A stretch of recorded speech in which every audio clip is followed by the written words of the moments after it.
Welcome everyone to the Arg Uk Agm. We're holding it in early January this year. We've moved around a little bit. It's sometimes difficult to find time, but this should be a summary of the last year and an opportunity to ask questions about what we've been doing. So before we get into the exciting presentations, we've got our trustee elections, the high point. So hopefully that will move on. Okay, there we go. So we've got 3 trustees who are retiring by rotation and eligible for re-election. It's written into our constitution that we need to recycle 1/3 of our trustees at each meeting. So that's what we're doing. That's not a reflection on them. And we're very pleased that they've all agreed to stand again. So before, as I say, we get into anything else, we just need to do the voting. Now, hopefully, I've set a poll up. There we go. Now, not sure how to do this. No, it's okay. It says it's not loading. That's great. Let me turn off the screen share and then try and do the poll. Okay. No. Okay, that's not going to work at all. Chris, are you there? I did set a poll up and it's vanished. I think I've accidentally deleted it. Oh, here we go. Here it goes again. So if I launch that, it should work. Hurrah. Yes, lovely. Can you see it? Okay, good. So if you can vote for the three trustees we've got there, which are Jeanette Hall, Eric Patterson and Nigel Ham, that would be fantastic.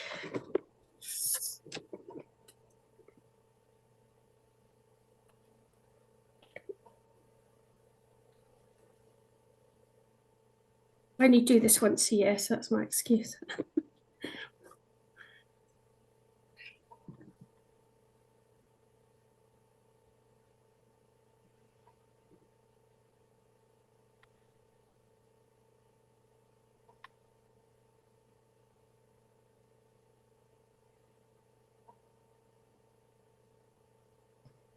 Okay, let me see. If everybody's voted, I might write down my answers now and then try and end poll. Hopefully I can share it. So I only do this once a year, so share results, hurrah.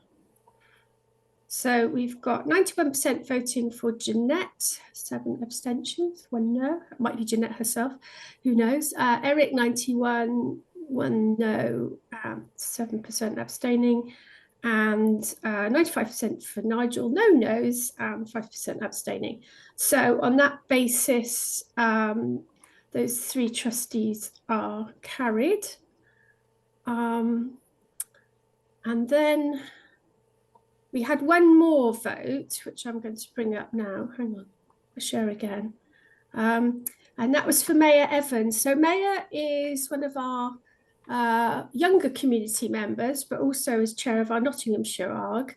And she's going to talk to us in a bit about her new idea for an ARG UK youth panel. And I said, well, if you have a youth panel, then you need representation on the board. So we've invited Mayor to stay on the board as the first youth panel member, and then they will rotate it between themselves. So I'm pleased to say we've got 94% for Mayor. Nobody said no and 6 abstentions. So that's fantastic. So Mayor's also carried. So if I stop sharing that, then I dig around for my slides. Okay, right, so that's Mayor. So moving on, just very quickly talk about the finances. I appreciate it's not the most exciting thing.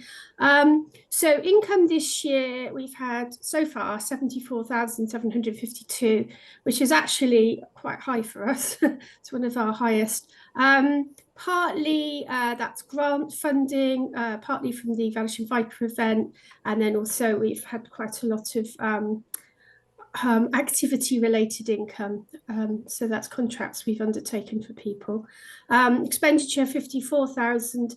So that gives us a net balance of 20,578 to carry forward. Although I have to say we haven't actually paid for Vanishing Viper yet, so that will disappear quite quickly, I should think. And I've just done a little some pie charts just to show roughly where our income comes from. So bulk of it is grants, and this other income, which are contracts we've done for people. Individual donors, very generous, always fantastic that we get so many individual donors, very kind of them. A little bit of sponsorship, and then the rest would be the Vanishing Viper event. And then our expenditure, about just over a quarter is staff salaries. Then we've got over half is project costs, and that's because a lot of the funding we get is restricted and has to be used for the projects. A little bit of travel, and then our other main costs are websites, which includes Arg Web this year, office support, and insurance, the all-important insurance. So that's kind of the financial picture, but I shall move on from that, and I shall talk about some of the projects we've been doing. So this isn't everything we do, it's just a bit of a flavour for some of the projects we've been involved with in the last year, and that we're particularly excited about. Part of that has been a partnership with UKCEH, which has enabled us to bring in modelling to what we normally do. So we've been running land manager days over several years now, mainly for adder, but we do talk about other reptiles as well, which we run alongside our training courses, our amphibian training courses. And we also do a lot of work with surveyors, supporting surveyors, training surveyors, helping surveyors to gather data and use it in a meaningful way. And we also run lots of workshops. So we already had that foundation for our sort of activities, but we've been able, working with UKCEH, to add modelling to that. I'll kind of show you how we've used modelling, but you can see the kind of constituent components of what we do here in this slide.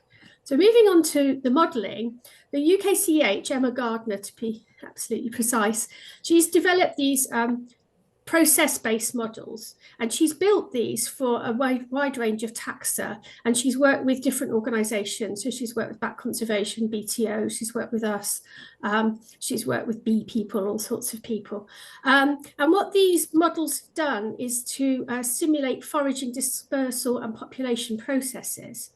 And then if you cycle the model with animals breeding in favourable areas, not breeding so well in less favourable areas, over time, you can come up with a sort of map of the landscape showing where that particular species or taxa is likely to be. And she's developed models for specialists, generalists, and multi-habitat species. Now, I'm not going to go into great detail on that now because Emma explains it much better than I do, and also we'd spend the entire evening just talking about the model. But it's just a little bit of a background to when I talk about model, that's what I mean by model. So it's been co-developed with NGOs, and it's been validated, and this is critical against observations. And if you'd like to know more about it, the reference is there. So do Google that and have a look. So if we're on to the first of our projects that we set up using the model. So off the back of a Northamptonshire Land Manager Day, we were approached by the Cannock Chase partnership, who said they'd like to do more for adders on Cannock Chase. Well, of course, that's music to our ears, so we hot-footed it up there. And we're on to year 3 of this project. In the first year, we did activities, I'll explain later for the other sites, but we made our model, we improved our model, and we ground-truthed our model, and we started to build a map of where adders were on Cannock Chase. On year 2, we were then able to approach individual land managers or work with individual land managers to improve their habitat for adders based on the information we gathered on mapping the adders and modelling the adders. So we've worked quite closely with Staffordshire Wildlife Trust, we've worked with the National Trust, we've worked with private land managers, we've worked with the local authority land managers, and that's Cannock Chase Borough Council, the County Council, South Staffordshire Council. And we're also working with, as I say, private land managers such as the golf courses. And we recently started to work with the Mining Remediation Authority, who've got a really quite nice piece of land with lots of adders on it to try and improve their habitat there. So what we've tried to do with the land managers is to instill sort of better survey and monitoring, so that when habitat works are planned, that's a proper planning process, and the guys don't just turn up on the day with the machines and discover there's adders everywhere. So we know the adders are there, we know where the adders are likely to be. We've marked out specific vegetation that will be important for adders. We've marked out hibernation areas, so that when the machinery does come in, they're very careful about where it goes and no animals are harmed. And also, we don't end up removing all the hibernation sites and all the nice basking spots. So we've encouraged the land managers to gently remove overshading trees and scrub to increase basking opportunities, but also to increase connectivity to allow adders to move around the landscape. We've created hibernacular and other landscape features. And on the left here, you can see Birmingham and Black Country Arg working alongside Staffordshire County Council Rangers. Their guys went out in February. They did an amazing job. They dug hibernacular on the edge of a known area for adders. And when we visited just a month later, already the adders were basking on the edge of them. So that was a big success. And if we get time at the end, I'll show Beneath Our Feet, which is an adder film, which was funded by the National Landscape and includes input from local communities. So that's our Cannock Chase Adder project, which is a big partnership with local ARGs, lots of land managers, and funded by Farming and Protected Landscapes programme. So moving on from there, we were approached by Natural England to see whether we could help with a project they're kicking off in Norfolk and Suffolk, which they've called Secretive Serpents. So we were very happy to help with that. And again, we hot-footed it over to Norfolk and Suffolk to see what was what. So on our left, we have a female adder taken by John Baker. So that's a proper Suffolk adder. So again, we started with a modelling process. Becky Turner and Emma Gardner worked together to develop the adder 4-pot model. And we've modelled Norfolk and Suffolk. And they've looked at factors such as hibernating habitat resources, adult foraging habitat, juvenile foraging habitat, adult foraging activity, and juvenile foraging activity. And they've come up with these maps. There are different colour scales on each map, but you can see that it generally has the same pattern. And what that shows us is where the existing adder hotspots are, where the model considers to be suitable for adders.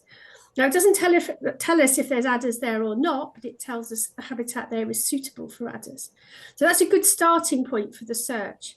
Now, what I'm not going to show you now is we also gathered all the adder records from the local record centres and from Record Pool and from iRecord, and we've overlaid those maps. And what we find is that the model is pretty accurate, and most of the places that light up as suitable for adders have adders, but obviously there are areas where adders have been lost, which could be through historic, something like wildfire, loss of vegetation or persecution. And those are areas we particularly want to concentrate on to find out why the adders went and whether it's possible to bring them back.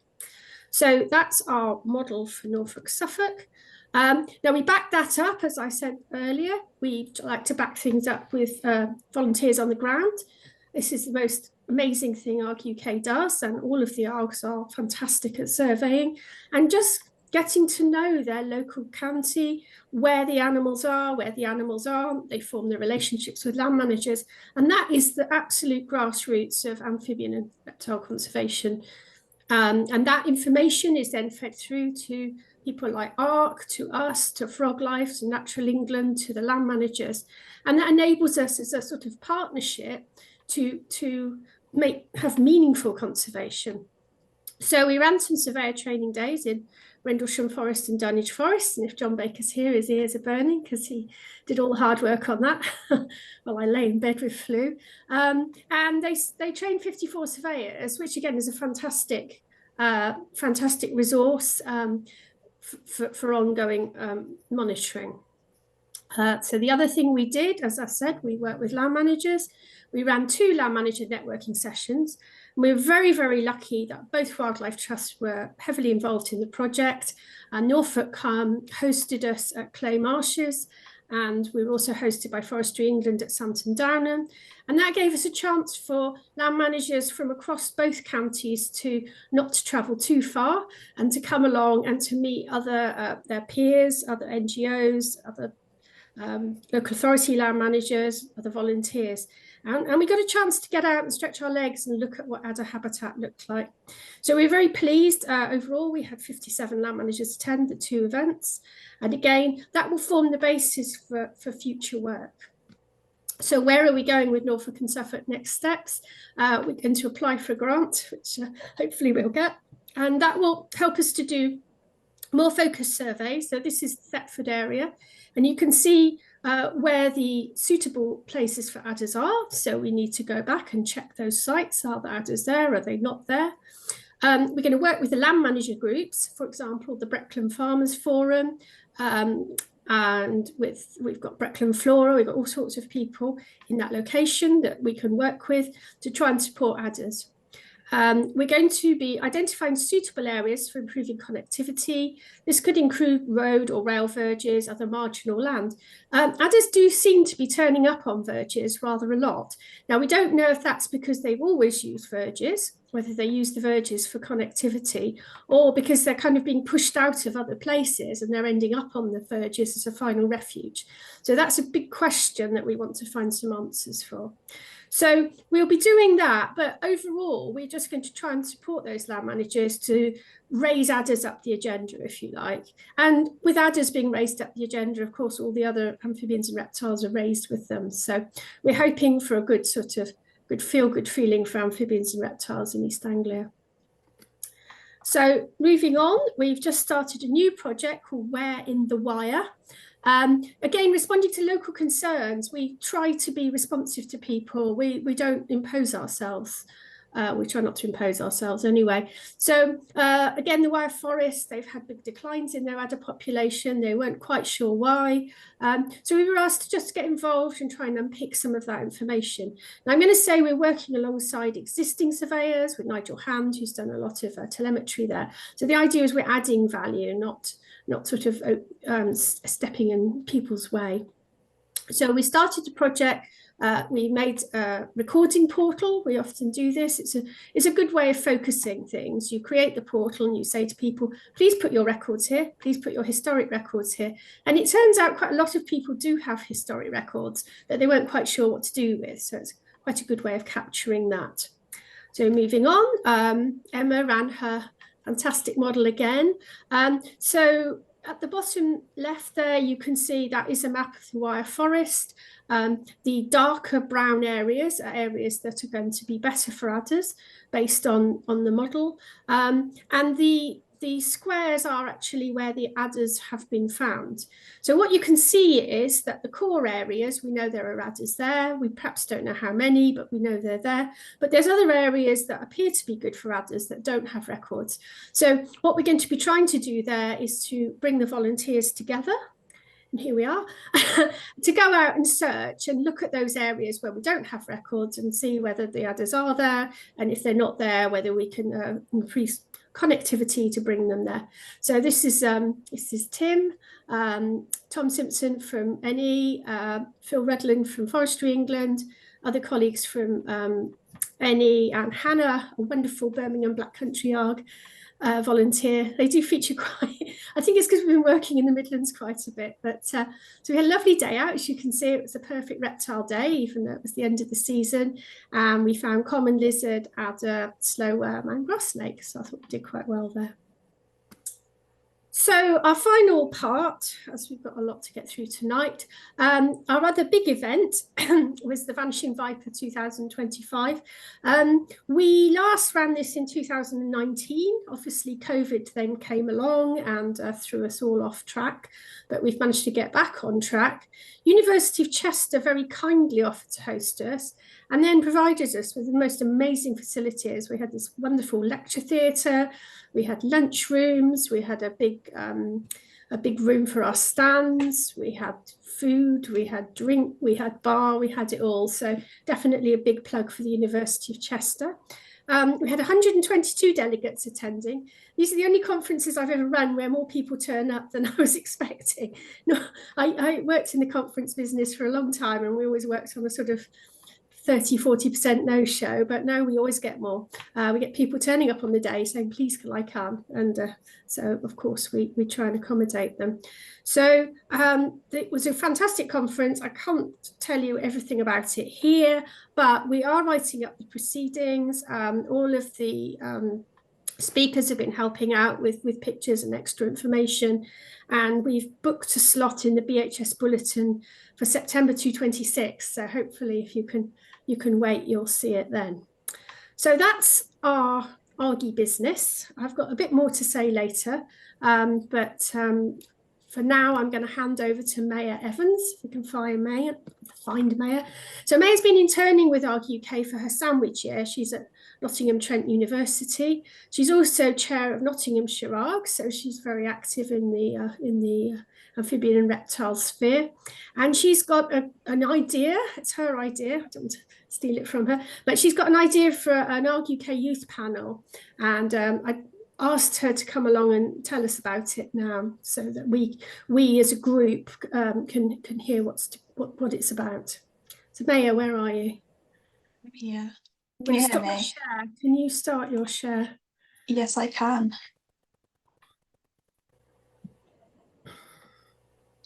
Can you see that okay? It's just slow, I think. Okay. Hopefully it's slow. Oh, there you go. Is that working now? Yeah, I'm going to stop. Perfect. So yes, I'm here to talk about our hopefully new youth panel for Arg UK.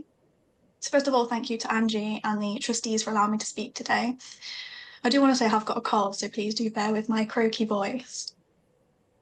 So I'm going to talk about the youth panel and why we would like a youth panel, and also the benefits that it will hopefully bring to everybody involved. So why do we want a young person's panel, so youth panel? We want to have a panel of young people who will provide feedback directly to the Arg UK Board of Trustees and other decision makers on projects. So having young people's voices being heard on these projects. We want to make sure young people can share their opinions, ideas and experience on herpetology, as they may have new ideas to bring into the group as well. We want to connect younger people across the country. A lot of the young people are already connected, but we want to make it more accessible and we want to make it more connected. And we want to try and get more young people interested in herpetology with easy access to resources. So this might either be part of being part of the panel or just by having access to the panel as a young person and being able to ask questions and being represented. So who will make up the panel? So the panel will be made up of 10 to 15 members, aged 18 to 26. And like I said, these will provide direct feedback to the Arg UK Board of Trustees.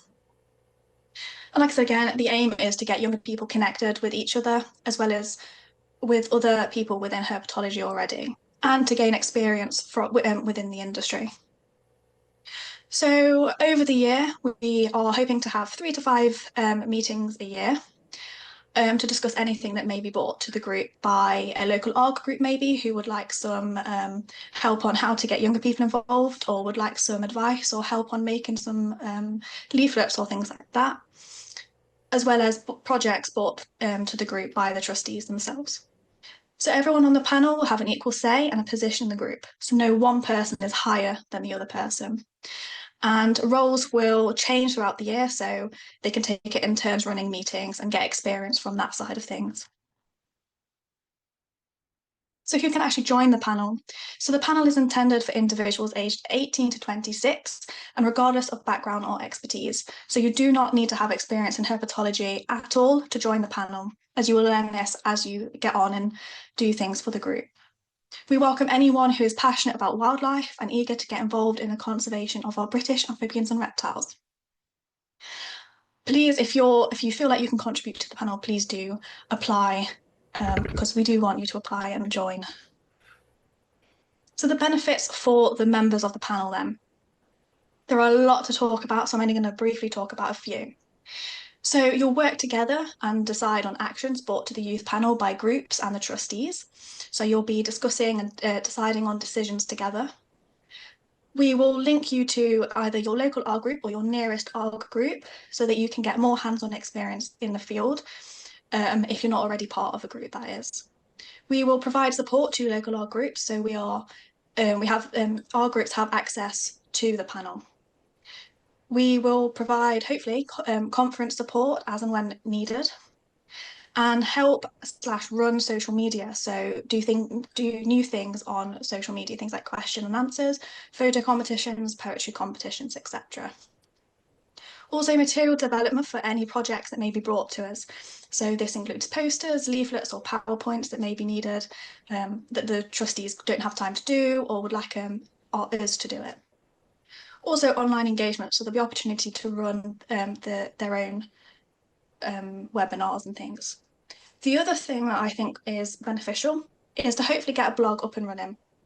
So local art groups can contact the panel with either advertisements for events coming up or anything that they've already done. And this is a blog that anybody then can access and see what local art groups have been doing or are doing and connect the local art groups.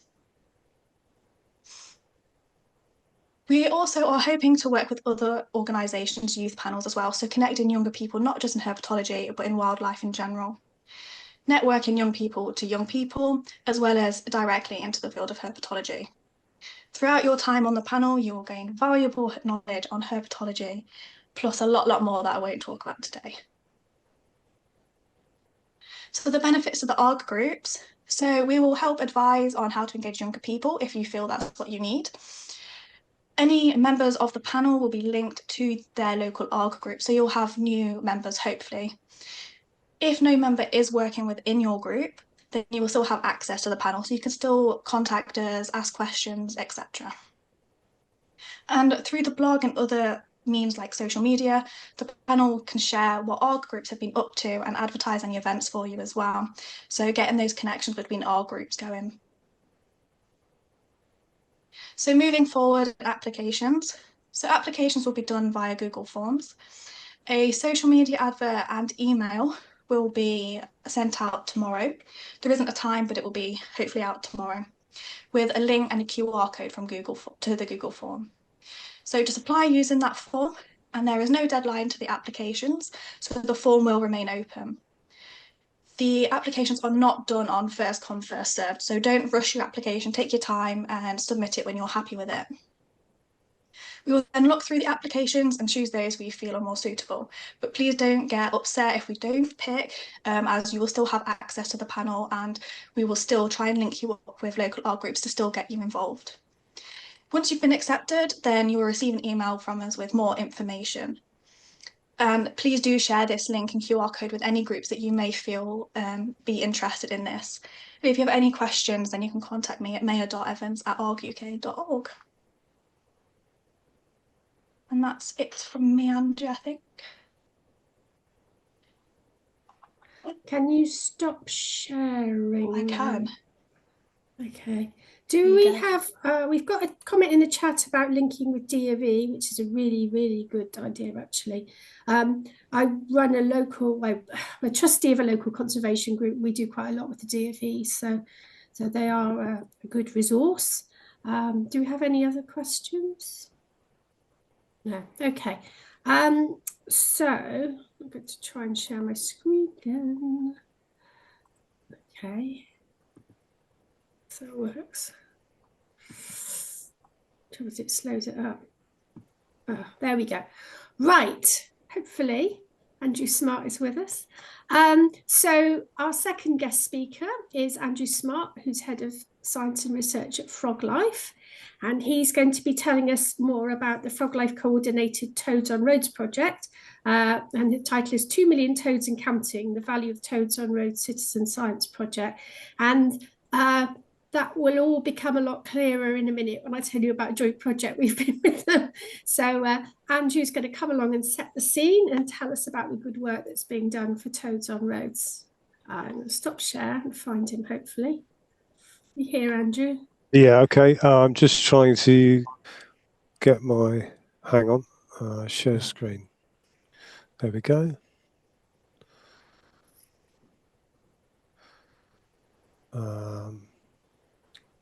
Can everybody see Perfect. that? I can only see it as a No, tiny it's screen. perfect.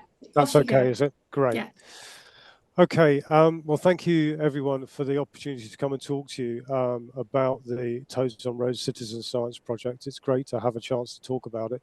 I would ask, obviously this is being recorded, but I would ask if you could, a lot of the data that we're talking about here is still preliminary and is going to be used in a paper in due course. So if you can hang on till the paper's published in terms of making any reference to it, that would be great. But it's really nice to be able to share it all with you.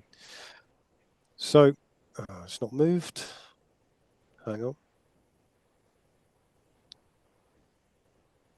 on. Slight problem.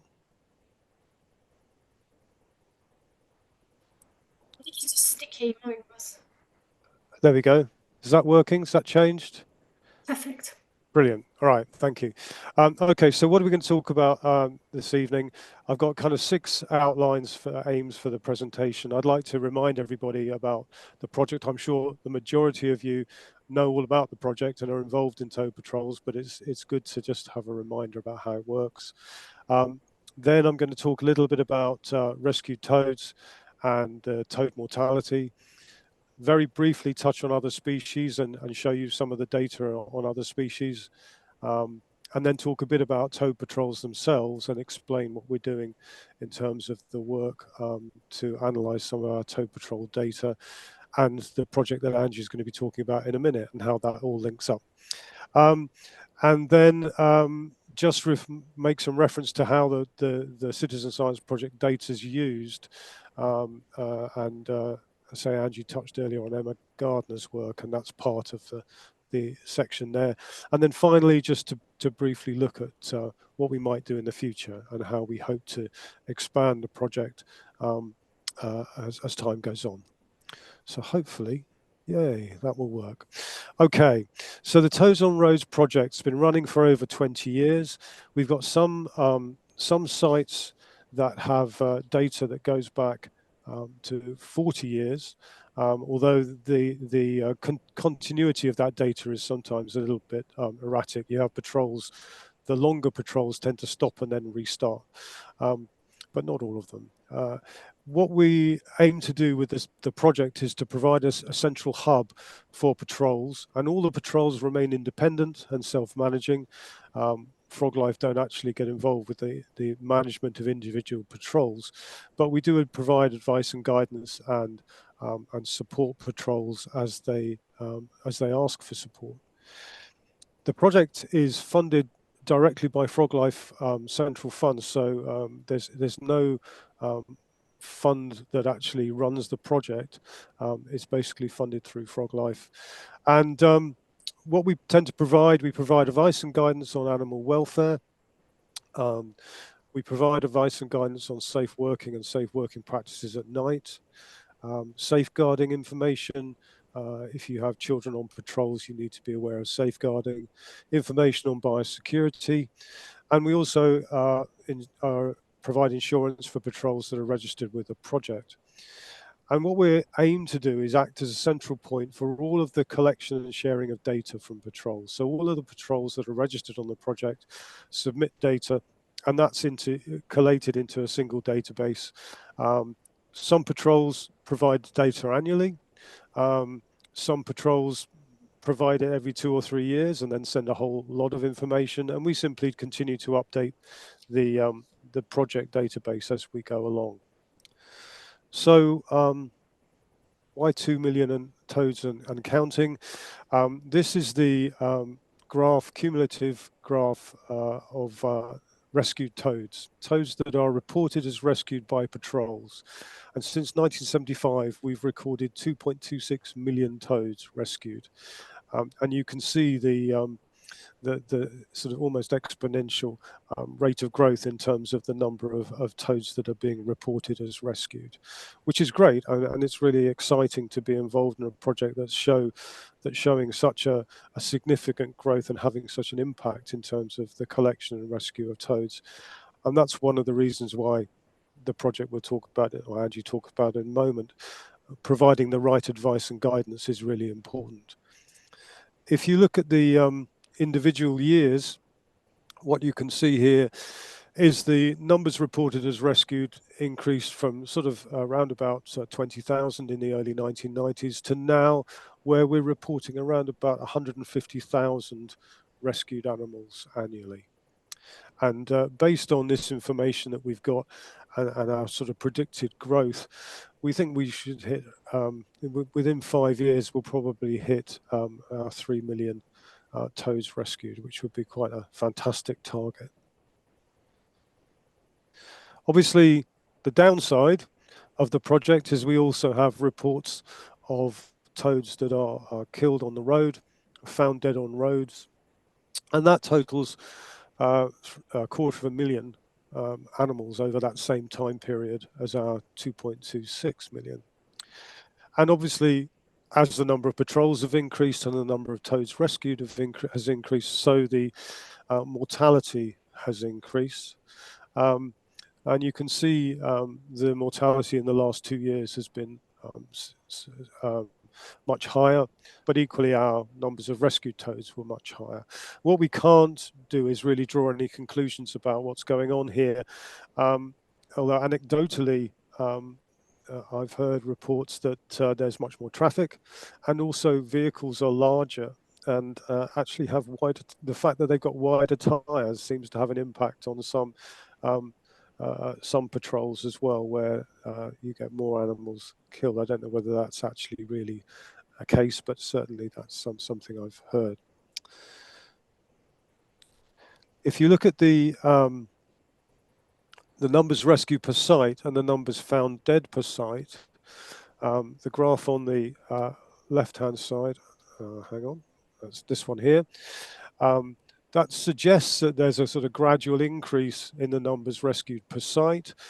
There's actually no significant increase there. There's no significant correlation between numbers rescued and the year.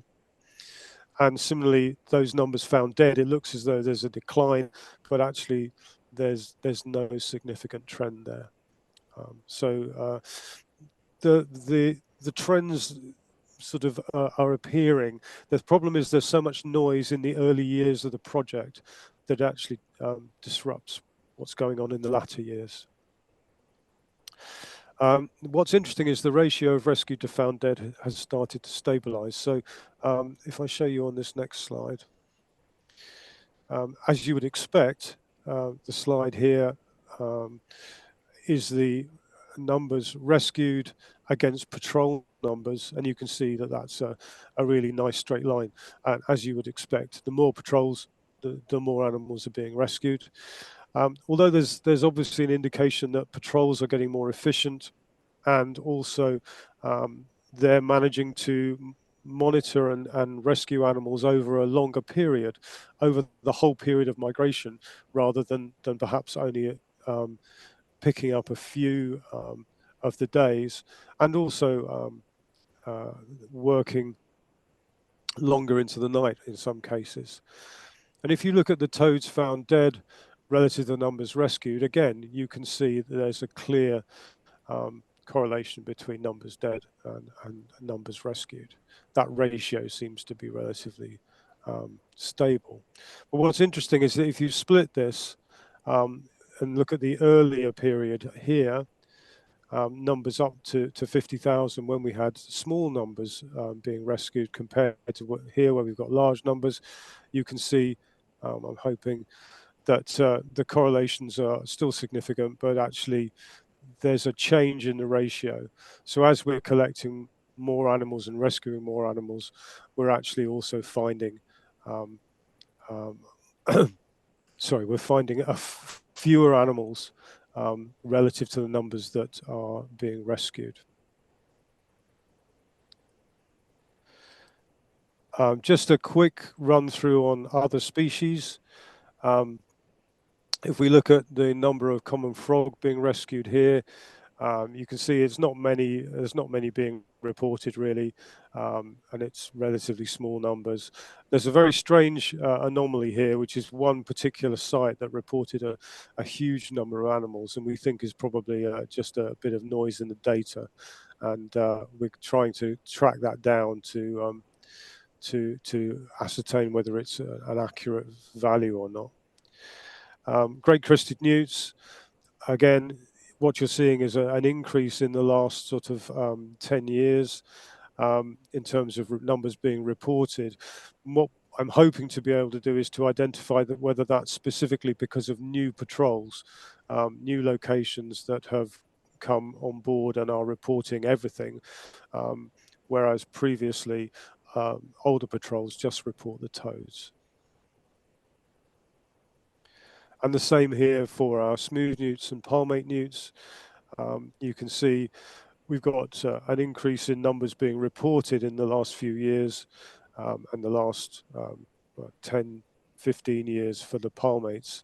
And I think it's, again, new patrols making the effort to report everything, whereas the older patrols tend to just report the toads. So what about the actual patrols themselves? It's quite interesting to have a look at the patrols and the numbers of patrols. And you can see numbers of patrols reporting each year is increasing to the extent that we're on last 2 years, we've had 250 patrols reporting, which is great news for the project. What we do find is that the patrol turnover is quite interesting, and it's one of the pieces of work I'm doing at the moment is to look at the decline in the number of patrols that close each year relative to the number of new patrols each year, and try to unpick that, and also to look at whether patrols shut because excuse me, because there are fewer toads actually being reported. Excuse me. So yeah, one of the pieces of work I'm trying to unpick is to determine the reasons why patrols may close.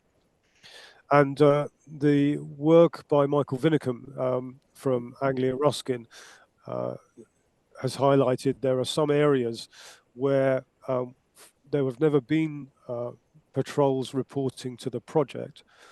And there are some counties where we've had patrols in the past reporting to the project that no longer report. And so this map shows the blue counties are counties that still have active toad patrols. The red counties are counties where we've had patrols in the past, but they no longer report, or they've only reported for a short period of time and aren't reporting in 2020, or didn't report in 2024. And then the grey counties are counties where we've never had any involvement with Froglife patrols. And it's something which we'll come back to in a while.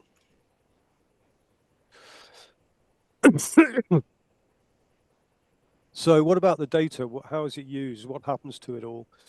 So all of our data is shared with the NBN. The data is masked, so it's on 10 kilometers squares, and no information about the patrols is shared with the NBN. However, the NBN then can share information as requested, and what we've got here is some basic information about downloads of data.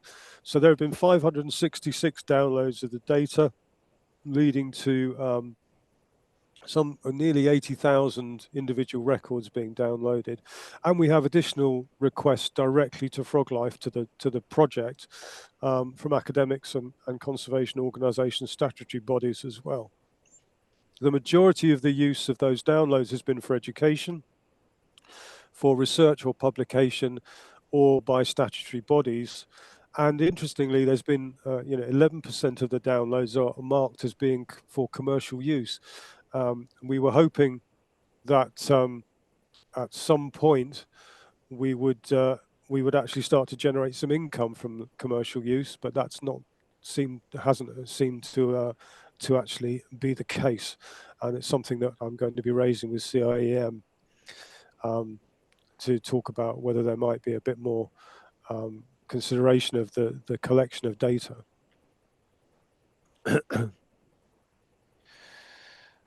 In terms of the Global Biodiversity Information Facility data, which is part of NBN, again, you can look at how that information is used, and 141 downloads of data, 102 journal articles, 25 preprints. So you can see there's a lot of academic resources here using our data. The patrol's data, not Froglife's data. And just to highlight 4 publications, recent publications that have used the data, and Angie mentioned earlier Emma Gardner's work looking at the modelling of different reptiles and amphibians and their use of landscapes, and she used the toad patrol data to support that particular model, looking at the impact of barriers. And then Silvio Petrovan's work looking at the decline of toad populations over time. The 2016 paper highlighted the fact that toad populations had declined by around about 68% in the UK. And the paper last year suggested that that decline was still happening. There was still a decline, although it had changed to around about 40%, 41%, I think. But there were differences in different areas within the UK. So you can see the data is very valuable and has actually made a difference in terms of helping a conservation of our amphibians and toads. So finally, looking ahead, the data I've shown you here today and some more of the analysis is aimed to be published on the Froglife website, and ideally we'll get into a peer-reviewed journal. We're looking at the analysis of the Toads on Roads questionnaire, which Angie's going to talk about in a minute, so I won't say any more about that one. And we'll be looking to support our patrol guidance. The aim of the project is to re-engage what we're calling lost patrols, patrols that have that closed down or simply stopped reporting information, because quite often the patrols continue, but they just don't report the information and the data. And we know there are ARG patrols and independent patrols that are operating completely independently of the project. And what we'd like to do is look at collaboration where we can get that collaboration to try and expand the database and cover more of the UK if we possibly can. And ideally, we'll be advertising for support in regions where we've got no patrols reporting, where there's missing patrols. So that's our sort of aim for the project, and obviously the other big aim is to get some funding, which is always the case with, with these sorts of projects. They're extremely valuable, but it's very difficult to get funding for this sort of thing. But we're hoping that we can do that. Okay, thank you very much for giving me the chance to talk to you. Thank you for listening. I'm happy to take any questions. Thank you, Andy. Oh, there's a few bits and bobs here. There's a lot about the youth panel. Yeah, I'm just looking at the chat. So several times more rescued than found dead, which is encouraging. I think that's a good thing. I think also you might be able to comment on this, that dead toads don't last very long on the road, do they? No, but what you tend to find is that if the patrols are out then in the early evening, then they'll identify animals that were killed during the night. So that tends to be the case if patrols are operating right through the night. And if you miss a patrol night, then often the animals are still there. You don't get all of them, but it's fairly obvious when they're still there. I see Steve's put in what's happening in the areas where there are no patrols. Yeah, we don't know. And that's the really interesting challenge. That's why we want to get as many patrols operating as we can. Locations of patrols, perceived levels of mortality. Yeah, the question about palmates and smooth. Yeah, we do have an unidentified new column that's been added into our reporting. Yeah, and we play a game on the patrol I'm on, which is called Newt or Stick, which a number of times people I've found a newt and they're actually looking at something that isn't moving. No patrols in Sussex. Yeah, happy to talk to the South Downs National Park about patrols.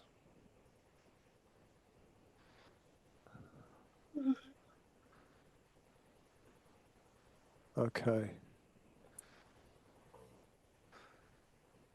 Yeah, I agree about Northern Ireland. That's it's the nature of the map that we've got, I think.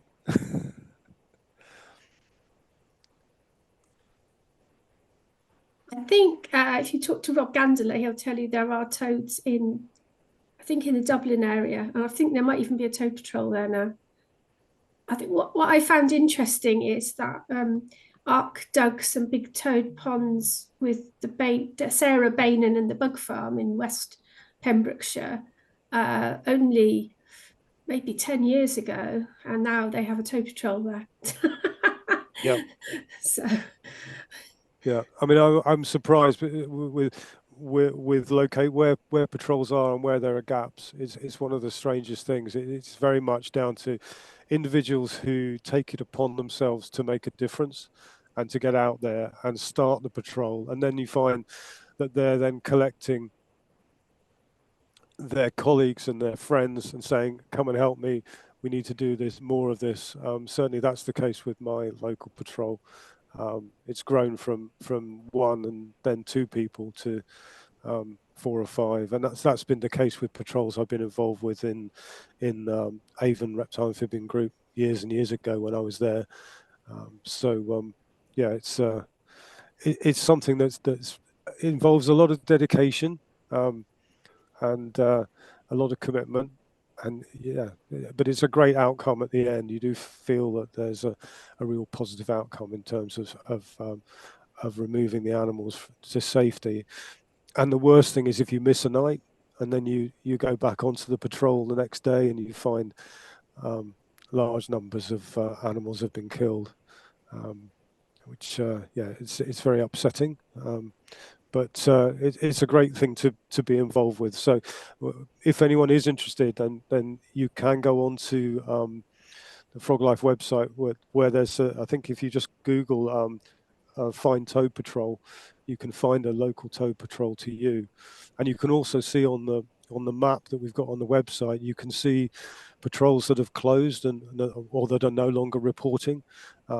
And so if you want to pick up a patrol that's been closed, then please do get in touch with us. Just do, I think it's info@Froglife, and that will get forwarded across to our toad patrol coordinator. So if anyone's interested, that's a great positive step for the new season, really. yeah, I was going to also comment. I think I've had this feedback from somebody else that it's difficult to find a coordinator. So you can have people that will come out, but nobody wants to coordinate. It's the usual story. Absolutely. Yeah, I do know that. I know that feeling. Yeah. Yeah, well, maybe we have a big push this spring and see if we can Yeah, well, I'm reignite some hoping toad that what you're going patrols. to talk about in a minute will keep people interested and maybe stimulate a few people to go out there and make a difference. Okay. All right. Well, thank you, Andrew. That's absolutely Thanks. really interesting, and it's really raised the profile. I mean, we do all have awareness of toad patrols, but I think we perhaps need reminding sometimes. Okay, so next is me again.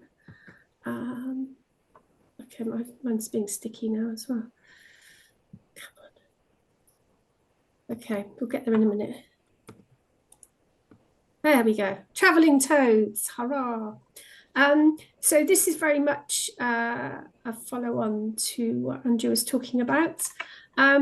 This is another Natural England project. Natural England have been very kind this year, have been very supportive.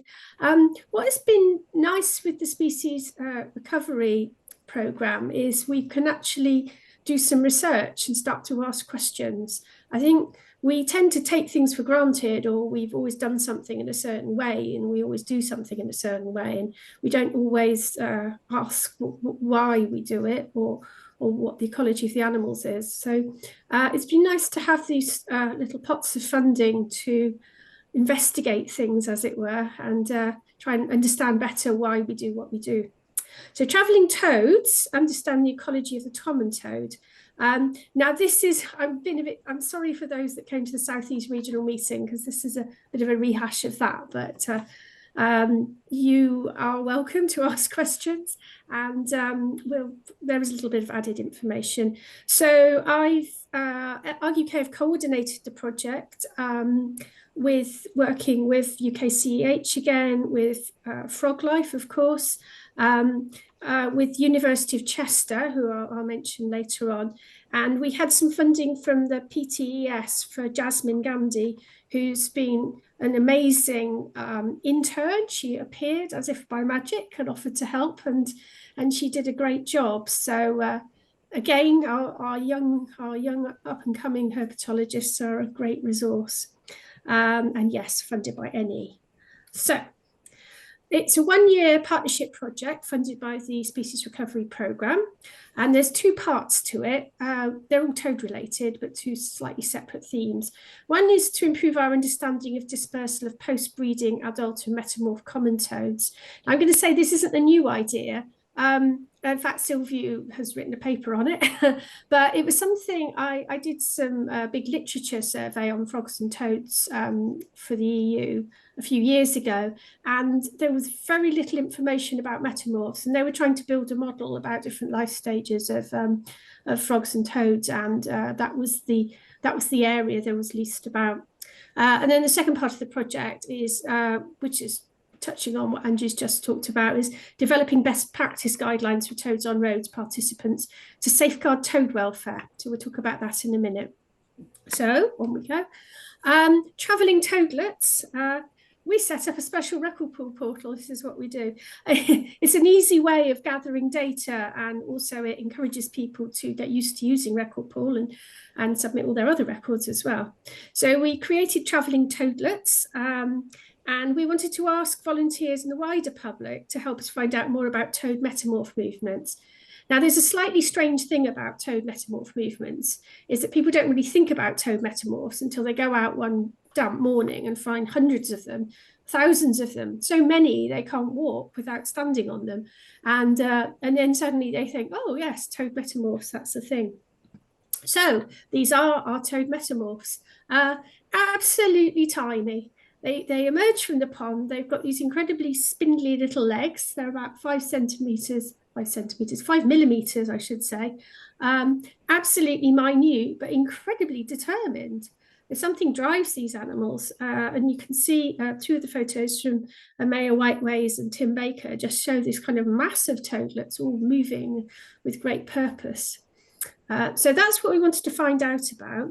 So we had 82 records. I'm saying 82 records. We had 82 sites recorded in record pool. And once people got going with it, as ever, they got kind of carried away. So people recorded in June, July, August, September. In fact, Ian's mentioned the Warminster Toad Patrol. We've had records from them right through November. So that's fantastic. So we've got the fantastic feedback, and what you can see is the great thing about the feedback we had is it's from right across the country. Now we've slightly missed Ireland out as they're not native there, but you know we had feedback from quite far north in Scotland all the way down to the south coast. We had feedback from Dr. Bainan in West Wales, along with their adult toad patrol. They've got the juveniles as well, and then across into East Anglia and Kent. So it was very good feedback, and it is a testament to how noticing people are that they did see these tiny animals. Some of the records we got were wonderful. People were very descriptive. One lady said they were sort of flowing through her garden. Another lady was very cross that they were flowing through her garden. She said she'd been to the local council to complain. Could they not stop this? So we're very overjoyed about small toads, but clearly not everybody is. So toadlets were recorded from more or less when we set the portal up in May right through to November, which surprised me. I expected that we would get records, maybe a bunch of records in June, maybe some in July, and then that would be it. So what was interesting is that once people started looking, they were finding these toadlets out and about right through to November, right through to hibernation. We did expect a sort of wave, if you like. We thought that maybe the toadlets would start moving in Cornwall, and then sort of the wave would sweep up through the country, and then the last toadlets to move would be either in the higher areas of northern England or in Scotland. This turned out not to be true at all. So a lot of toadlets left their ponds between the 11th and 13th of June, as it turned out, and these were toadlets from Scotland, from Derbyshire and Bath. And what that coincided with was a period of rainfall after a prolonged dry spell. Now, this year was an unusual year because we had a lot of drought this year. The previous year, it rained continuously, and we would have had a different pattern then. So I think you have to be careful about pinning anything on 1 year of data, particularly when the weather is so up and down. But definitely those long dry periods, toadlets were not seen. And then more or less, as soon as it started raining, they were off. So we went back to our trustee model. As Andrew mentioned, the Froglife, the toad patrols always step up. I'm going to say this, they always step up. They were a fantastic support to Emma developing AMF 4-pot model, which is based on common toad. And so this was the first of the models she developed for herps, in fact. So for every site, at the point of when she started doing this, she aimed to identify the breeding pond. This is really important. And then she ran the model to predict the terrestrial habitat resources around the pond, where the adults were likely to be spending their time. And from that, she kind of construed the total adult toad population size. Then she also applied road mortality to that. And then that enabled us to estimate the percentage of metamorphs lost due to setting off in an, I'm going to say, an inadvisable direction. So that would be towards poor habitat or to a road or some other risk. So this is site 18, which might well be Tamworth for you, Tim. And you can see that we've got the predicted toad distribution around the pond in the centre without road mortality. But then the minute we put the road mortality in, the road in, you can see that the toadlets could only move in one direction without being run over. So just as adult toads suffer from being run over, so do the juvenile toads. The sad thing for the juveniles is they're so tiny, people won't even notice. And Andrew's saying you can see dead toads if you miss a night. I think with the metamorphs, you wouldn't see it, you wouldn't notice them. So it's likely we're losing them without even knowing about it. And this is drawn out in Emma's analysis. So what she's finding is that where we've got a large toad population size, we're losing 50 to 70% of metamorphs. These are high numbers, but you've got to remember that just as with frogs, toads lay a lot of spawn on the basis that only a few will survive. So if you're not going to put the parental care in, then you leave it up to chance. So you have a lot of offspring in the hope that the numbers game plays out and enough survive for your population to be sustainable. So we're saying 50 to 70% of a large population, but for these tiny toad populations in poor habitat, these have a very high risk of metamorph losses, a much higher proportion lost. So that would work along with what Andrew's saying, that in some places the population gets so low that it just fizzles out altogether. So we're going to do some more analysis on this, so don't ask me too much because this is Emma's thing, but that's her preliminary graph.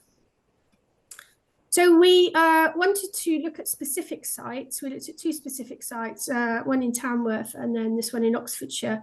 Now it's handy for me because I can get to this one on the bus, which is always a bonus. And since Jasmine was also Oxfordshire based, she was able to get there on the bus as well. So this was a site. Now this site actually came out of the recording portal. The students noticed tiny toadlets and recorded them. This was moving in June. So we were very quick to get down there to find out what was going on. Well, the city of Oxford, it's a very small city and it's surrounded by a lot of green space, but it is very built up as cities are. So when Jasmine looked at, plotted the QGIS plots for foraging habitat suitability, what she found was that this haven almost, this little oasis, which is Worcester College, was really a very isolated patch of habitat. You can see to the left, the canal is there, so the toadlets could potentially move up and down the canal bank, but otherwise they're pretty well trapped by the traffic. And so what you can see, this is a map of Oxford for toads, if you like, where the bright areas are good for toads and the dark areas are not good for toads. And you can really see here how important Worcester College is for the toads. It provides perfect habitat for them, but it is surrounded by roads and buildings, and there's absolutely nowhere for those toads to go. So we've got a burgeoning population, but very much a trapped population. So why is Worcester College so fantastic for toads? Well, I've spent quite a lot of the summer there, and what is bizarre is it's got this massive lake. It's got lots of shrubbery beds with very deep leaf litter. Now, I spoke to the gardeners about this, and they said up until a few years ago, they were assiduously removing away all the leaf litter. They were mowing all the grass. And then at some point, one of the college decided to be more ethical, more green, more sustainable. And so they stopped gathering all the leaves up, they stopped mowing all the grass, they started to leave longer areas, and they've noticed, surprise, surprise, there's more wildlife. So really, we don't know historically what the toad population was, but certainly now it is increasing because it's responding well to these wildlife gardening measures. Now, what is very interesting is that pond on the top left is the natal pond for the toadlets. It seems highly improbable. They should be in the lake, but no, they want to be in that little pond surrounded by paving slabs. And the gardeners again noticed that the toads were struggling to get out. So in the toad season, they put planks and things in. I also asked about hedgehogs, and they did agree that hedgehogs needed to get out as well. And then there's a shrub bed right next to that pond, and the toadlets come up the ramp and go out on the shrub bed. And on the bottom left, on the far left, there's a bucket, which was the head gardener's son collected all those toadlets one morning. So they noticed the toads and they are keen to do something about them. So very good toad habitats. This is right in the middle of Oxford, remember, but it's a big college. It's got a lot of landscape gardens and lots of places for toads to hide.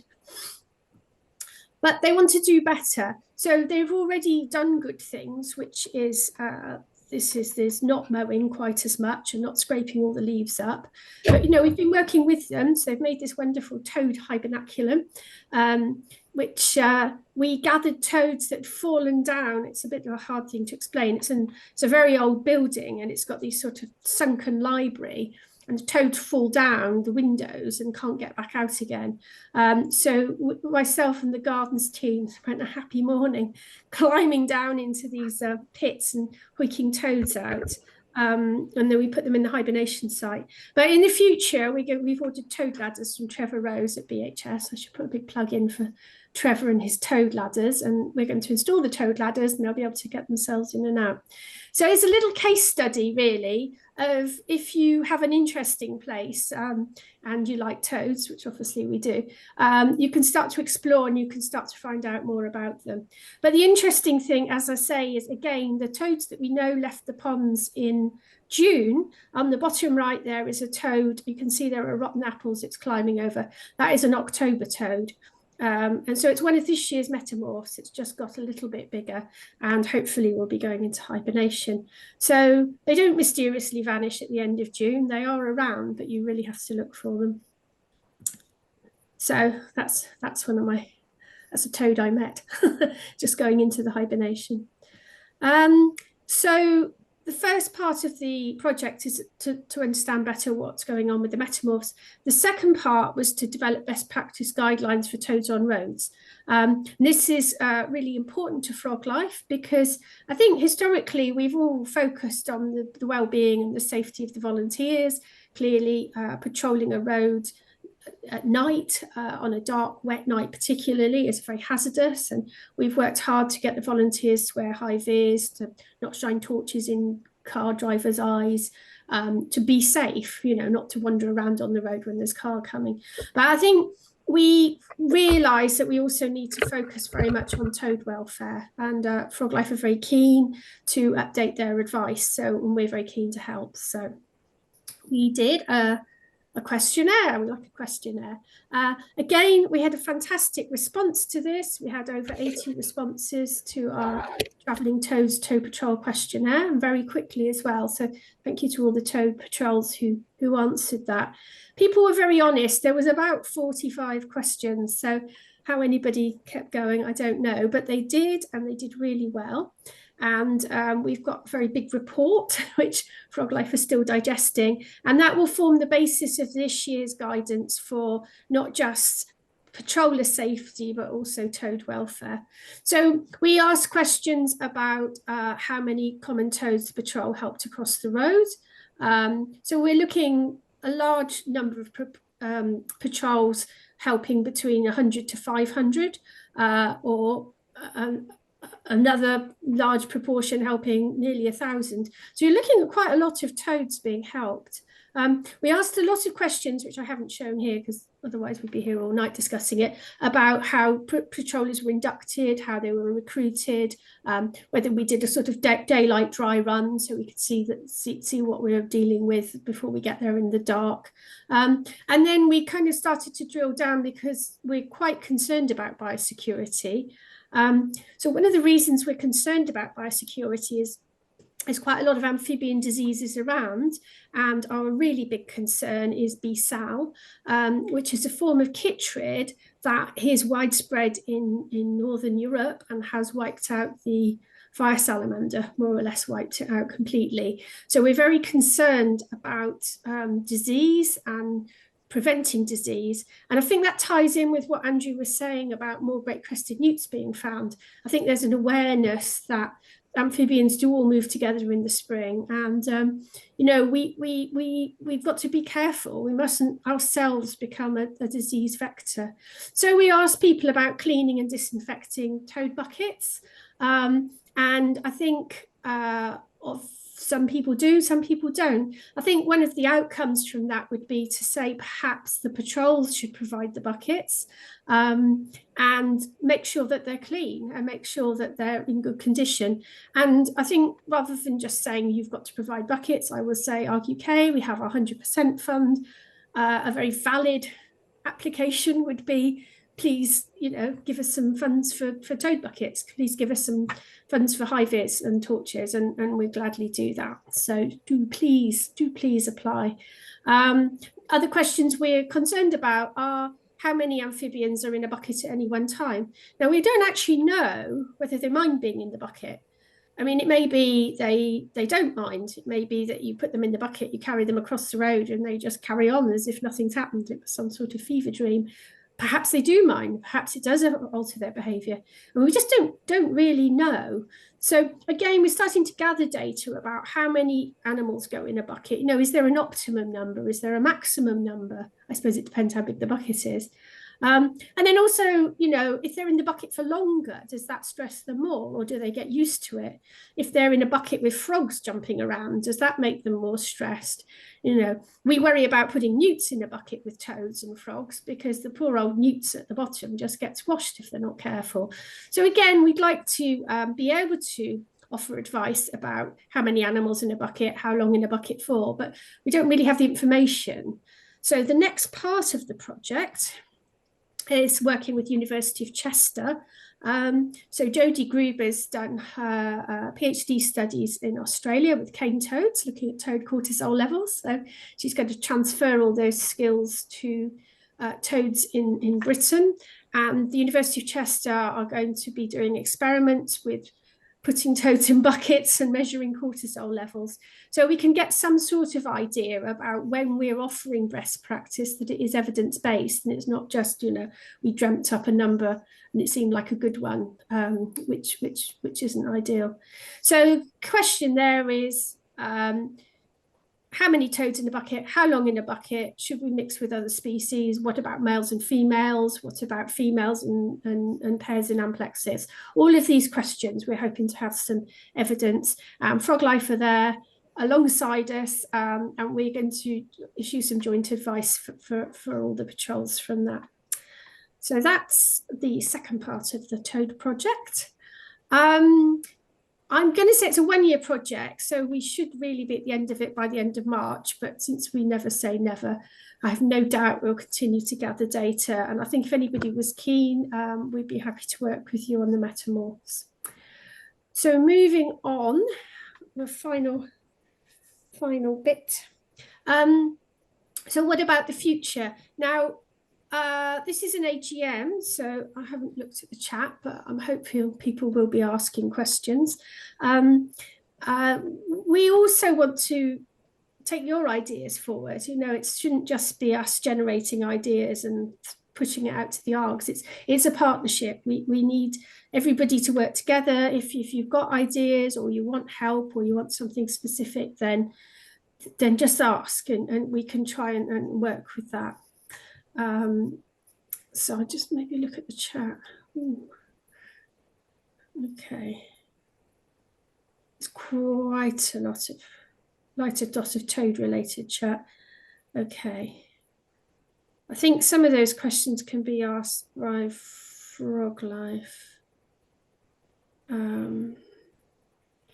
Local bakery could provide buckets. Yeah, the £1 orange buckets in B&Q are the ones we used actually. And also they're really bright, so you can see them.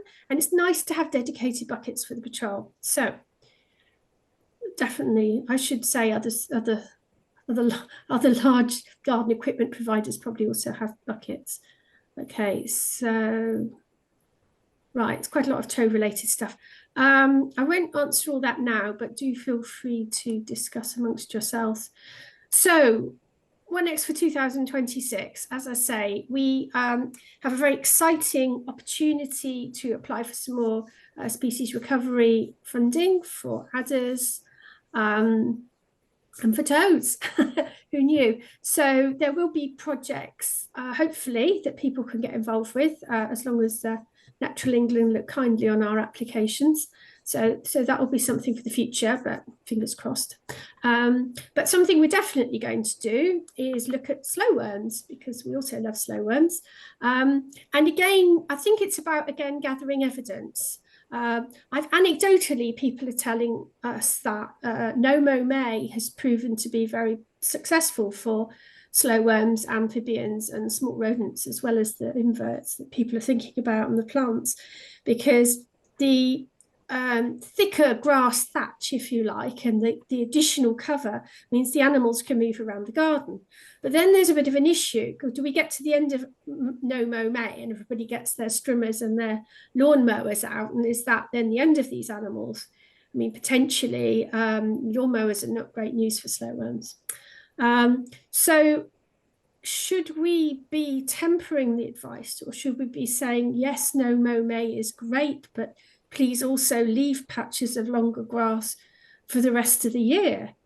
You know, are we trying to ask gardeners to be less tidy? So there's quite a lot of things we could ask gardeners to do, but again, we like to be evidence-based. So we are going to have the Year of the Slow Worm in 2026. We've got another Nottingham Trent University Sandwich student who's somewhere on the call, Holly McHugh, who's going to be taking the project forward. And we're going to work in partnership with the BTO Garden Birdwatch team, since they have lots of slow worm information.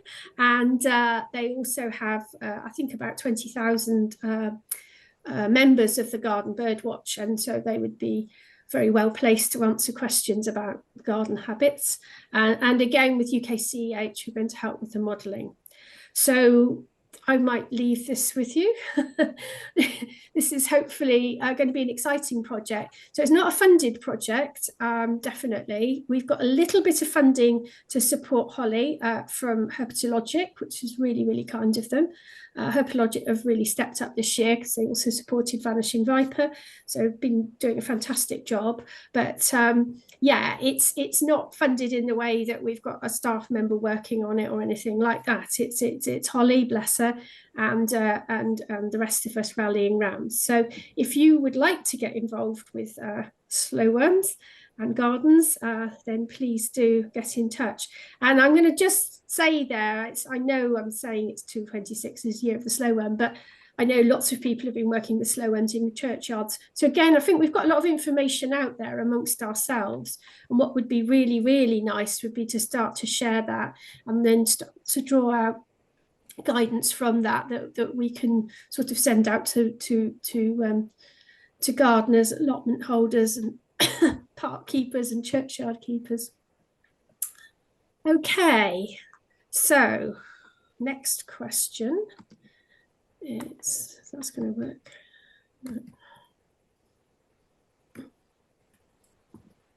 Okay. Questions or AOB, right. Momo Summer, I think that's a great idea actually. I didn't like to say it, but yeah.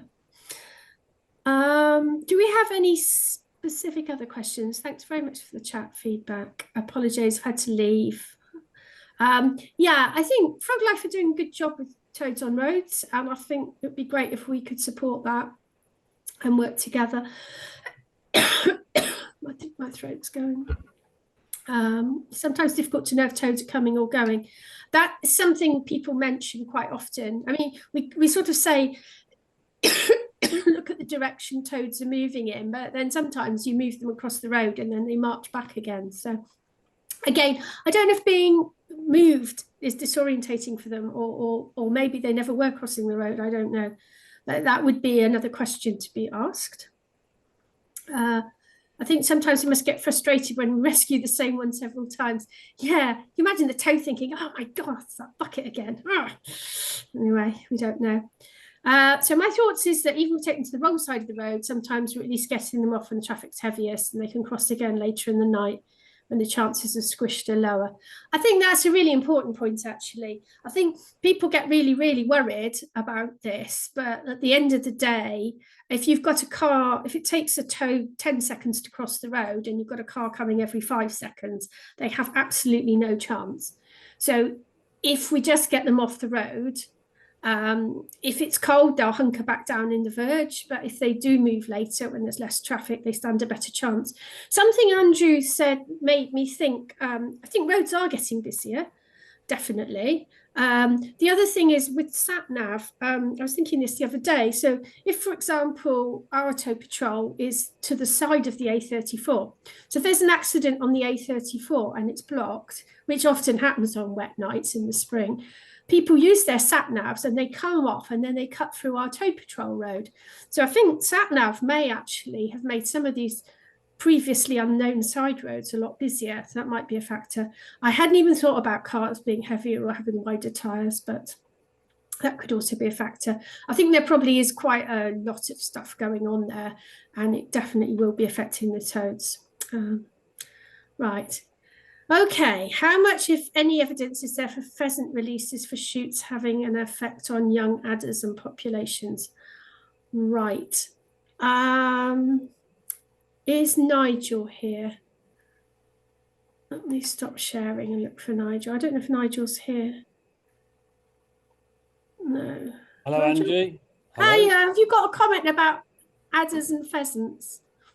Yeah, it's an interesting one. In some areas, pheasants are ending up on adder sites. I'm finding a lot of the time that they stray onto sites. They're not necessarily released on the site, but they stray on there. I think my worry with pheasants is the impact on gravid female adders, because we're getting pheasants released July, August time, and that generally coincides with gravid females. A couple of years ago, I had a number of females killed, and we're thinking it might be pheasants. But where there's lots of pheasants, there's also lots of buzzards. You know, they draw in predators. So it's an interesting one. It needs more research and more evidence, really. I think there's a PhD. Yes, there's one ongoing, I think, over at Kent. Yeah, Richard wasn't able to join us tonight. I don't know if the student's with us or anyone else who's supervising the student is here. Don't know. I think that'll be an interesting thesis anyway. I think also Would common see. lizards are probably a big target as well, because I know some areas where pheasants are quite dense and we just don't find common lizards, you know, so there is that impact. And if you look on the internet, there are actually films of pheasants killing other snakes or attacking snakes and even eating voles, you know, so. Angie, John Wilkinson here. Oh yeah, I was hoping you'd pop up. There's some evidence of differences between sites where there are pheasant releases and not pheasant releases, but I wouldn't want to trump the students' papers, etc. However, it's very interesting. Is that the Burthon paper, John? There was one that was never published, I think, which was interesting. No, I'm talking about future papers, actually. Right, okay. Yeah. I'm not confident enough to say anything without ruining what he's likely to say coming up. Oh, interesting.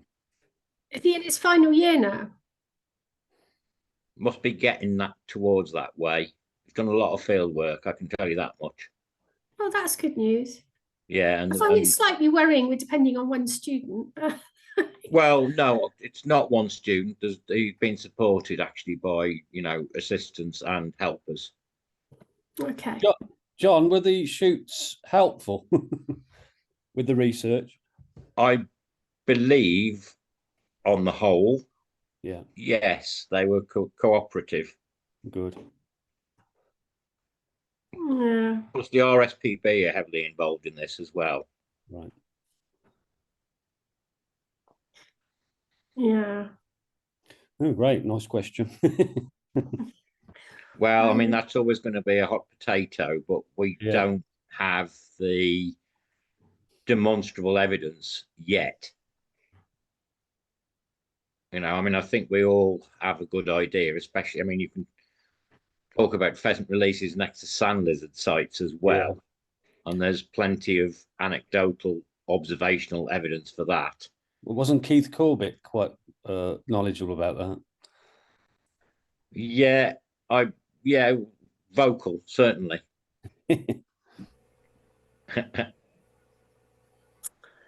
Yeah, I think pheasants are going to be with us for a while to come. Okay, has anyone else got a completely different topic? There's a few bits about Nomo May. Fantastic if Hackney Marshes are doing it. I think Nomo May is great. I don't want to sound negative about it. I just feel that if it works so well, we should perhaps do June, July as well. Particularly when it's so dry. I think that longer grass area holds the moisture better. But I haven't got the evidence for it yet. Do we have any other questions? Lawns are pointless. Lawns are pointless. Just don't mow at all. Yes. No mow summer, absolutely. Yeah, no, that's kind of where I've been going with it. But it's another story. I've also had a lot of stick from my neighbours about my untidy garden, I have to say. So, it's not always easy. Okay, thank you, everyone. If we haven't got any more completely different questions, it's great. Thank you. What I'm going to do now is play our film from Cannock Chase. It's just an excuse to play our film. You might already have seen it. If you haven't, do hang on in there for it. But otherwise, I'm going to say that's the end of the AGM. I thought 9 o'clock was a good time to finish. Thanks to everyone. I mean, there's over 74 people have been involved at some point. It's great that so many of you have come and that you're supporting of us. And we look forward to meeting many of you in the forthcoming year. And I'll just share our film now and call it a night. Thank you. Right. Let me find the film.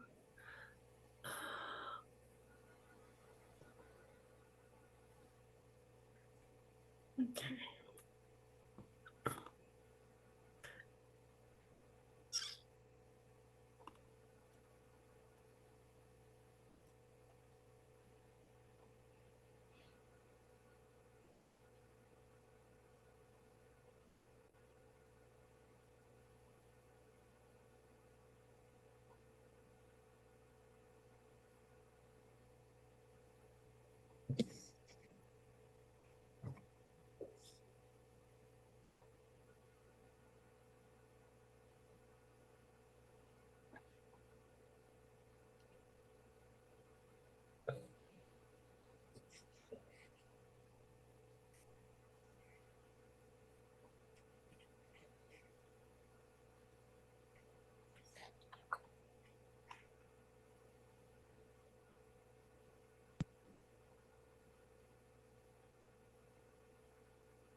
Angie, it looks like there should be an audio, but we're not hearing anything.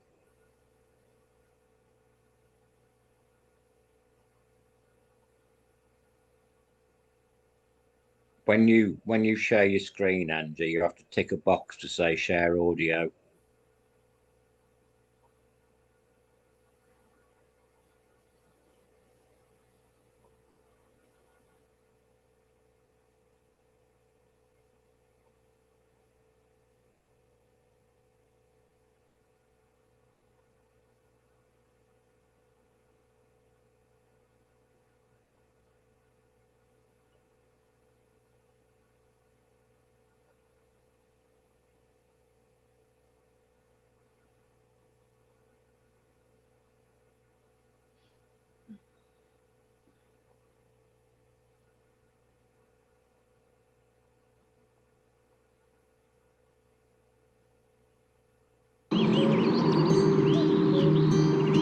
Located in Staffordshire, in the heart of the West Midlands, Cannock Chase National Landscape is a haven for both people and wildlife who have coexisted here for thousands of years.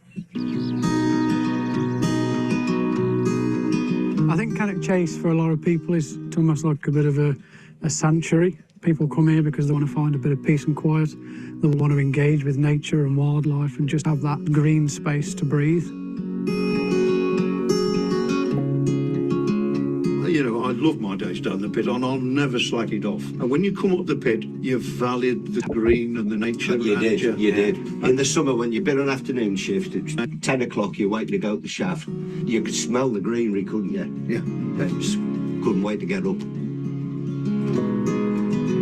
One of our most iconic but secretive animals is the adder, our only native venomous snake.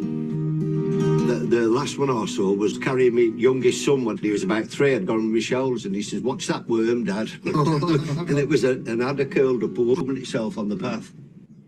Sometimes people can be a little nervous around adders, but adders are a lot more scared of us than we are of them. And often enough you'll be walking down the path, say with your dog, and you'll see an adder's tail just disappear into the undergrowth. They like to bask in the sun, don't they? Get a nice sunny day and they're warming up. Yeah, they're a nervous creature, if you like, so they're scattered, aren't they, if they're coming? On Cannock Chase we are very, very lucky to actually have adders. If you ever come across an adder, consider yourself very fortunate to have actually seen one in the wild. They are just an amazing species to see, but as with all wildlife, with a little bit of respect.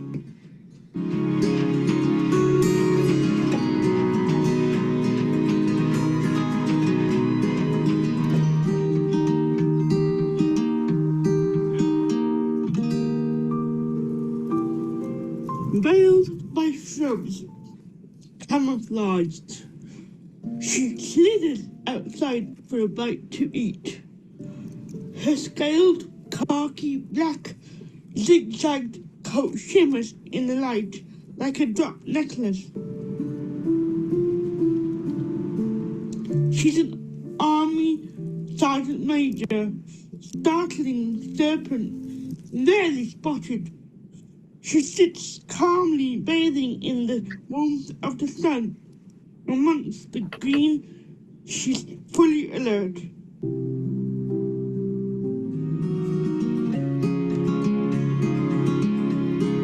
all through history, adders have been quietly watching on. You know, we've gone from the chase being classified as a royal hunting forest, right the way through to, you know, World War I camps, World War II camps, mining. The old pits, they weren't built on. They became part of that corridor system where they went wild again. That was all grey, bit dust-like, you know. And now it's all lush vegetation that can carry anything. And the animals thrive in them areas. And actually, they were using the old railway lines, we call them ginny lines. Yeah. They could move safely. Everybody has this view, it was dark, Cannock Mills. Yeah. Well, yes, that was Victorian time, but when we were down the pits, there was plenty of greenery in this area, Yes, yeah. Cannock Chase, and that was our playground. Yeah, it was, yeah. It's never forgotten, even today. People are still proud to say my granddad was a pitman. Yeah. So it's in the, if you like, it's in the blood. It's in the DNA of the Rudgley people. And consequently, with the memorial wall as well, you know, when we put that on the plinth that we put together, and you get all the names of the people that died in Leold and Breton.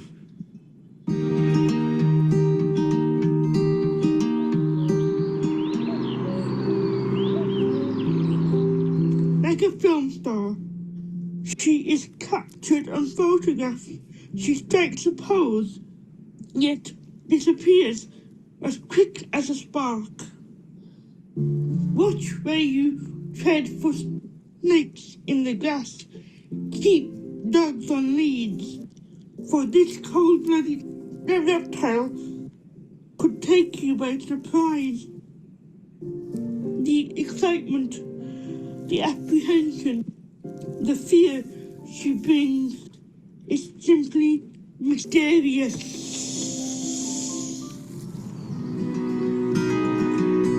I do fostering, and they come out to our house and they're like, wow, fancy living round here. They're just amazed with it, you know, how beautiful it is, and how close to nature it is, and how close to nature we live.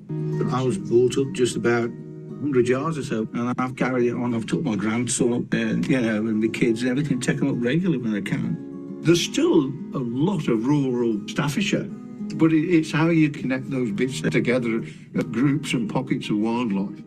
The adder is much misunderstood and has suffered from centuries of persecution, combined with its disappearing habitats and continued disturbance. This has left the adder in a vulnerable position across England. Thankfully, Cannock Chase remains a stronghold for these timid creatures.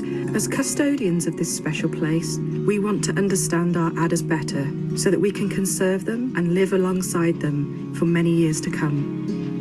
We're, you know, doing our best to preserve it for the nature that's on the chase, including adders, and they've been a part of the chase's history. People have always been a part of the chase's history, and we've co-evolved so far. The chase for me is quite special. I'm quite local to the chase myself. I always have been as a child. So coming up here for family picnics, going out and seeing the deer, it will always hold special memories. There's a lot of local people that have really special memories of Cannock Chase. We're almost custodians of the chase, and we have to protect it as best we can, and everyone who visits the chase has that role to play. And if we can carry on conserving the chase, looking after the chase and respecting the wildlife, hopefully it'll be here for many, many years to come.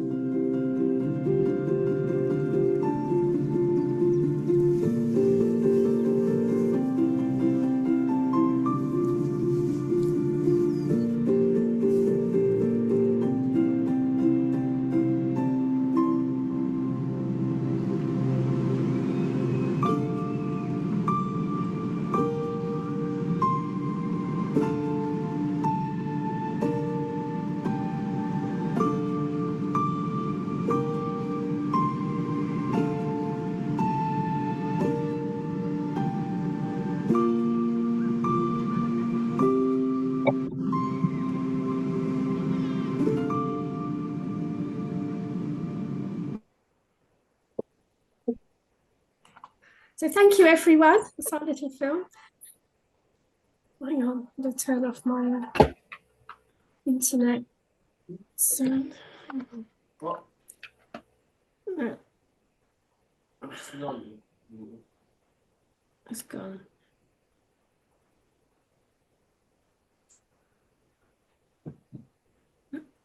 Now I've worked out the technology. So thanks everybody for sticking with us. Thank you for coming, and we'll see you all soon. Thank you. Bye.